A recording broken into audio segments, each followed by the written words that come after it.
That I didn't wasn't a think part about of the it. dream, really? I didn't care. Really? You know, I really didn't. I didn't care. I mean, A lot of people have been wondering about Bernie Mac for years. It looked like he died quickly, but his wife Rhonda saw the signs that no one else did. In between takes, she saw him have trouble with air tanks. Even though she knew he was dying, he kept making people laugh. After 17 years in 2025, she's finally telling the truth about the last few days. The cold wind she felt just before he died. How his eyes opened for the last time. The truth is now coming out. Bernie Mac was born on October 5, 1957, on Chicago's South Side. In the 1960s, the South Side was one of the worst places for a black child to grow up. Bernie and his mother were the only ones left after his father left early. They moved around a lot because it was hard for them to stay warm in the winter. Mary, his mother, worked hard just to keep the lights on. Bernie didn't cry even though the world was dangerous and hard. He made people laugh. He stayed strong and lived because of it. He learned early on that humor could be both a tool and a shield, and that joy was often the only thing that could make things better. That light almost went out at age 16. Mary passed away after a long illness. After his older brother, his father, who he didn't talk to much, died. 3 deaths. Bernie lost all of his homes one by one. His family took him in, and for a while he even moved to a high school in Florida. He became funny in a new way because of the pain of losing everyone. He began to talk about death, pain, and problems that don't work, which is something that most comics try to avoid. But Bernie didn't hold back. People saw something strong in the fact that he told the truth. His goal wasn't to be smart. He was trying to stay alive. Bernie worked hard jobs and short gigs that barely paid enough for gas in the late 1970s and early 1980s. He cleaned, drove a bread truck, moved things, and even drove a city bus. He slept in his car some nights. He learned from the greats, like Richard Pryor, the Three Stooges, and Red Fox. In small clubs all over Chicago, he also found his own style. He made the Cotton Club his home. It was messy, loud, and full of newbies, but it taught him time, how to be tough, and how to own the stage.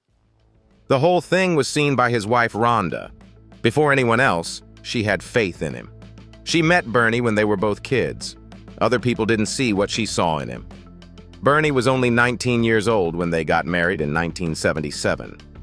Bernie told jokes for $5 a night, and Rhonda did several jobs to support them. He never heard her tell him to give up. She instead told him to quit his job in the warehouse and follow his dream. Bernie stopped being just a hustler comedian when their daughter Janice was born.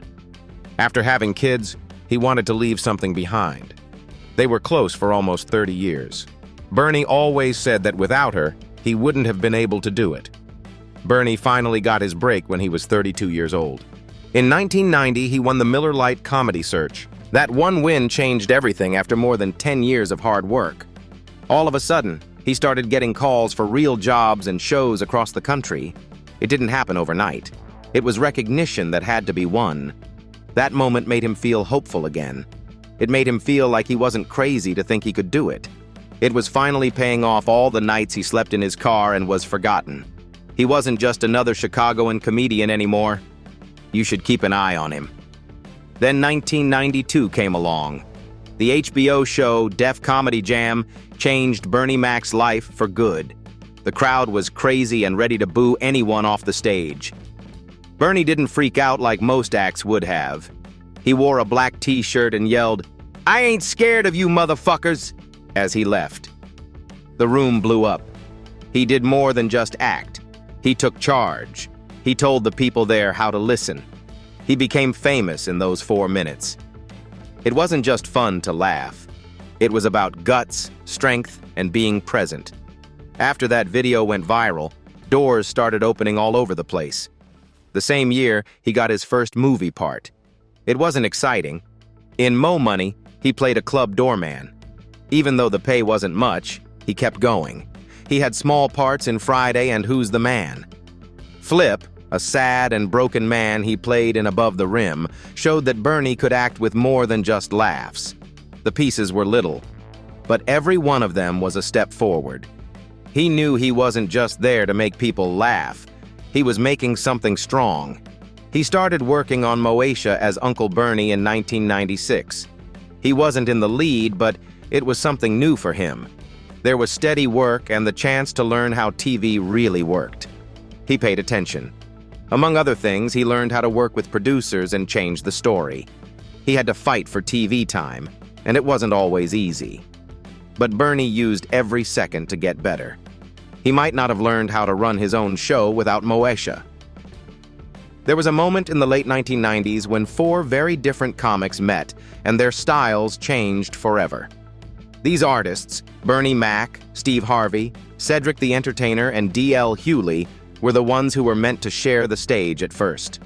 Guy Torry was the first host, in fact. But by the second year, D.L. Hewley had signed up. There was real chemistry from then on. When it began in December 1997, their tour quickly grew into something much bigger than a show. A movement grew out of it. Each man brought something different. Anyone but Steve Harvey could teach and make things up on the spot. Bernie Mac was honest and brave. DL. His sense of what was right was very sharp. Cedric was very charming and could keep the crowd's attention. Together they packed stadiums with more than 20,000 people. You could tell their jokes were based on real life, pain, and events. They said what people were thinking, but they did it out loud, in a funnier way, and without any limits. It seemed real. It had a strong feeling. And it wasn't just for black people. There were people from all walks of life who came and laughed together. They did 96 shows and sold over 926,000 tickets in just a few years. More than $36 million was made from the trip. In October 1999, they played 4 shows at the MCI Center in Washington, D.C., to crowds of 49 to 903 people each. Those shows alone brought in $2 million. Some reviewers said it was the best comic tour ever, and it gave other people ideas. The Blue Collar Comedy Tour and other shows that came after them used the Kings as a model. It wasn't just money that helped them get ahead. It had to do with time. This was not the time when jokes about race, family, and struggle were toned down for TV. Oh, it was really funny and it felt like fair play. Not only did people laugh, they felt like they were seen. It helped black artists reach their goals. Spike Lee also saw the magic. In February 2000, he filmed 2 nights in Charlotte and made a movie about the show. Not only did he want to show the jokes, but also the culture, flow, and truth behind them. After that, the movie came out and made $38.2 million. Some of the best stand-up movies ever were made from this one. Behind-the-scenes footage showed the comics having fun and laughing backstage, which showed that, at least on the surface, they were brothers. They were up for a Grammy in 2001 for Best Spoken Comedy Album. They didn't win, but being nominated was more important. It said they were here as more than just comics. For too long, the industry had not paid attention to views like theirs. They were now standing next to famous people like Whoopi Goldberg and Richard Pryor. Behind the doors, though, things were going badly. Bernie Mac and Steve Harvey often fought. Both of them had strong opinions about the show and how they fit into it. Things got tense after a while from those quiet jabs. Bernie told a joke one time that Steve didn't like. That cold look on air said it all. DL. In the end, Hewley said, "That's why the tour never came back." Cedric agreed with it. There were 2 alpha men who couldn't agree. Even though they shared the stage, they no longer trusted each other. The reunion talks didn't even start. Then there was the deception that no one saw coming. Bernie told his friend DJ Ed Lover that Steve had tried to take over his Ocean's 11 part. Bernie had already been hired, but Steve is said to have gone to the producers, said he could do it for less money, and tried to replace Bernie. Bernie never forgot about him. That part was important. It put Bernie in touch with Hollywood stars like Pitt and Clooney. It would have been terrible for him to lose that part, and the fact that a friend had tried to take it from him hurt even more. Bernie spoke out in GQ in 2003. He said Steve was trying to stop him from getting movie parts out of jealousy. Steve didn't answer right away, but he later said that Bernie's words hurt. Even though he said it wasn't true, it was already too late. Comedians picked a side. Fans talked about it for years. When Bernie died in 2008, it seemed like the fight was never really over. Some people were still angry with Steve even after he cried on his talk show many years later. Bernie brought something crazy to a Fox network pitch meeting in 2001. He didn't want to be a nice dad. He wished to act like himself. A man who didn't like kids found himself with 3 of them all of a sudden and didn't want to tone it down. This was not a weak entertainment for the whole family. This was the real Bernie Mac. He persuaded them in some way. It all began on November 14, 2001, with the Bernie Mac Show. It was honest, smart, and loud. It worked. The tough love Bernie used came straight from his stand-up shows. Don't think he was being nice. He was honest. He could still make it funny when he said things like, "Bust heads until the white meat shows," because there was care underneath the anger. It was the way Bernie talked to the camera that made the show even better. He broke down the fourth wall and spoke to everyone in the United States. It was more than just a trick. These were private times. He told the crowd about his anger, regrets, and thoughts. People thought they were in his house. After that, shows like The Office and Modern Family would use the same idea. But Bernie did it first. Network TV still didn't know what to do with him. They were scared. He didn't hold back. Some people also thought he was too honest. The network changed the time slot. Some jokes caused fights. But Bernie didn't change. His goal was to stay true to himself. And in the end, the crowd gave him praise. The scores were good. The awards showed up. But this wasn't just an idea for TV. Bernie had been there. He had actually taken in his niece Toya and her daughter Monique. It was hard. He worked as a comic. He was always on the go, and all of a sudden he had to be a guardian full-time. I really felt those things. There was real worry. Also, the love was real. After the fact, he said that the jokes were funny now, but it was hard at the time. Bernie wasn't lost. He had a daughter named Janice. She later told people that he used her as the first person to test many of his jokes.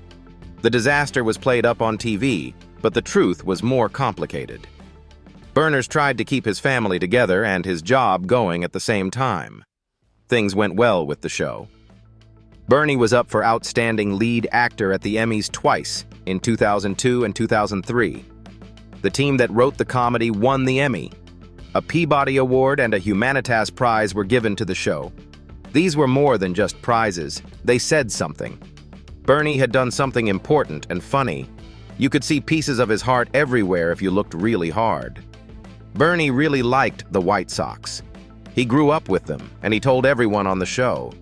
He had a lot of White Sox gear on set. He even got pitcher John Garland to come in as a guest. Bernie wore the full Sox outfit and gave a speech on the radio after the team won the World Series in 2005. It had nothing to do with baseball. It had to do with roots and pride, and loving the place that raised him. Bernie Mac was more than just funny. He had no fear. He was just as strong in real life as he was on stage. His first book came out in October 2001. It wasn't just jokes. I Ain't Scared of You showed what he felt, what he thought, and how he lived. It was honest in ways that most comics try to stay away from. He said he wasn't good at golf. He talked about how dishonest people were, and in himself. But he told us the truth in between the laughs. That fact made the book a hit, and it showed that he wasn't afraid to show the hurt behind the jokes. Then he went even further in 2003. With Maybe You Never Cry Again, his second book, he opened up a wound and let everyone see everything. He talked about being poor as a child in Chicago, losing his mother to cancer when she was only 16, and trying to find happiness even though he was sad. His only goal at church meals was to make people laugh. No, not for money or fame. He did it because he thought it would make his mom laugh, and then she might stop crying. That idea made him who he is today. Even when her body gave out, his mother never lost faith in him. Bernie showed us in those pages that his comedy wasn't just skill, it was a way to stay alive. Bernie was famous, but he also loved his family. He had a daughter named Janice and a granddaughter named Jasmine. Janice did more than just carry his name. She did work with him. She was trained as a counselor and a psychologist, but being his helper was the most important job. It brought them together. Still, the cloud he cast made things hard for her. She had to learn how to be seen as more than Bernie Mac's daughter after he died. As she wrote, coached, and ran his charity, she found her own voice. Bernie didn't run away when he told everyone in 2006 that he had sarcoidosis. He set up the Bernie Mac Foundation so that no one else would have to go through the pain he did. It wasn't about being kind. It was about working together, being aware, and taking action. He showed up even though his health was getting worse. He talked to people. He got money. He fought a sickness that most people didn't even know about, and he did it with the same quiet strength that helped him grow in his job. His family and name are still being talked about in that fight. Bernie Mac used to be a kid in Chicago who did weird jobs like driving buses, moving furniture, and even staged stand-up for free beer. He was worth $15 million by the time he got his big break. He wasn't changed by money, though. It made him strong. He took care of other people with that power. He bought homes for his family. He made smart investments. The villa he owned in Los Angeles hired for $8,500 a month and had its own pool and motor court. He never thought he was better than other people, though. Even the cars he had told a story. The Phantom, the Charger, the Escalade, and the Corvette. They weren't just signs of wealth.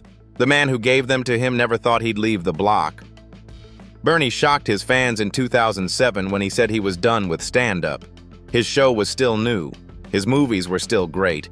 He was tired, though, and not just financially. Stand-up had hurt her. "Man, I'm tired. I just want to do something different," he told the crowd. It was true. It was brave. It was painful to hear. His fans didn't think it was true.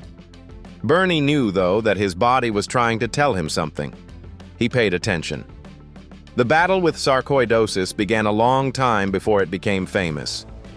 When Bernie was really tired after a basketball game in 1984, he went to the doctor. They were afraid of cancer at first.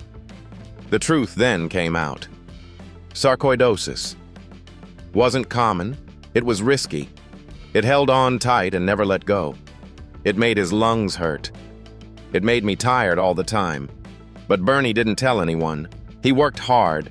He kept having fun. He kept doing shows. Even when it was hard to breathe and every step was hard, it looked like he couldn't be stopped.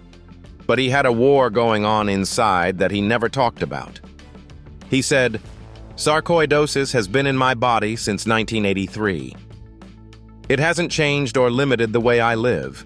It's not good to have, though." That's how Bernie did it. Don't show your pain, even if it's really bad. In 2005, he told everyone that he was no longer sick, but that wasn't really true. His daughter saw the truth behind closed doors. Every day, he had to have air just to stay alive. Mountains grew out of stairs. He was told about a lung donation by his doctors. Bernie smiled anyway.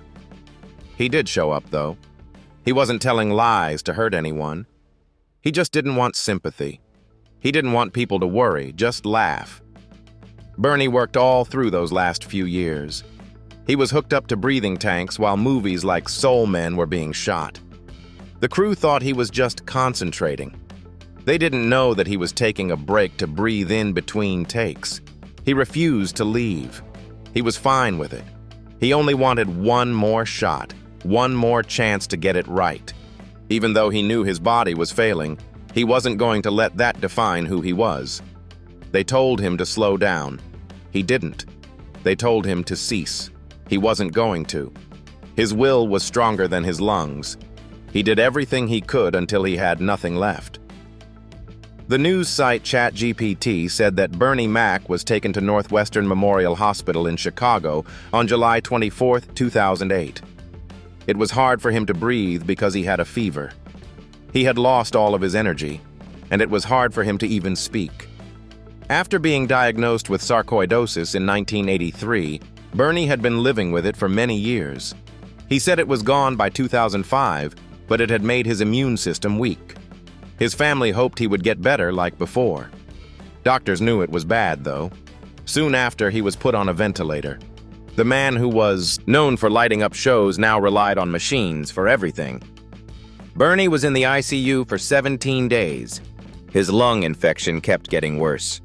In the end, his sister-in-law said it seemed like the fight would never end. Bernie was unable to speak. He was sometimes awake, but not for long. Heart stopped beating more than once. CPR was used to save his life. Then he closed his eyes again after being awake for an hour. They never left him by himself. They stayed for different amounts of time, holding his hand and hoping for a miracle. They thought that each time he seemed to come back, it might be the start of something new. But he got farther away each time. It was so different from the strong, loud, and brave Bernie that everyone knew. Roger McCullough, Bernie's wife, was always with him. They had been together for more than 30 years. She had been there from the beginning to her big screen success. She kept whispering to him, hoping he could hear her. She begged him not to go. Bernie hasn't been able to answer for a week now. She felt a cold gust of wind right before she went in to see him one last time. She was scared. Bernie's eyes were open, and he was shaking inside the room. She has never forgotten that picture. Bernie Mac passed away on August 9, 2008. He was 50 years old. Problems from asthma were said to be the cause, but it wasn't just the infection. His years of sarcoidosis had made his body weak, so it was impossible for him to get better.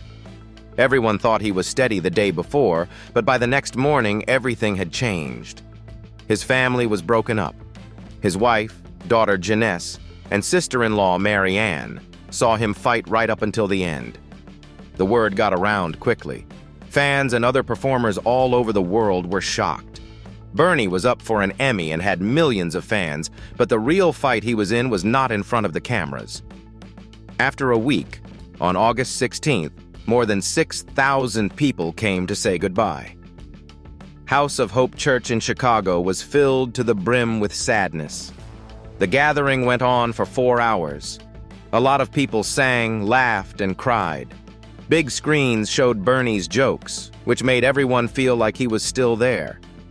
There were famous sounds in the air. Teresa Griffin, Rochelle Farrell, and others sang in his honor. It was Jesse Jackson, Chris Rock, Steve Harvey, Don Cheadle, Cedric the Entertainer, and DL did the same thing. All of them were there. 5 people wrote to him: Oprah, Barack Obama, Brad Pitt, and Andy Garcia. There were tears of fans in the streets outside. People from all over the world shared their sadness online. Bernie brought people together even after he died. Once in 2024, Janice, Bernie's daughter, spoke out after Cat Williams got a lot of attention for defense her father. He was called a stand-up guy by her, claimed that not all people who praise Bernie now did so while he was alive. She talked about how hard it can be to be funny. It wasn't always nice behind the scenes. On the day Bernie would have been 66 years old, she began a show called Bernie's Daughter. She talks about how she grew up with him on it. She tells stories, talks to famous people, and thinks about what it's like to be known mostly as someone's child. He made jokes about her, and she says it was awkward at times. But she also loves the individual lessons he taught her. She also talked about how sad she was. She tried to start over by going to therapy and getting a divorce. She was vice president of the Bernie Mac Foundation for a while, but now she just wants to tell the truth, the good and the bad. Rhonda was broken when Bernie died, but she used her grief to make something strong. She was made head of the Bernie Mac Foundation and became president and CEO. Her goal was clear: make more people know of sarcoidosis. Bernie died of a disease that needed more attention, better care, and a faster diagnosis. Rhonda began to raise money and form relationships with 23andMe and other groups. They were pushed to act by her. Illinois passed House Bill 590 in 2021, which made April Sarcoidosis Awareness Month. It was just one of many wins Rhonda had for the cause. The foundation has raised a lot of money since 2008, over $700,000. It has helped with a lot of events, like a big purple carpet celebration in April 2025. People from politics, science, and show business all worked together to help. The foundation is a leader in the fight against sarcoidosis because of Rhonda's work on it. Her voice used to be private, became a force that helped thousands of people and honored Bernie's name.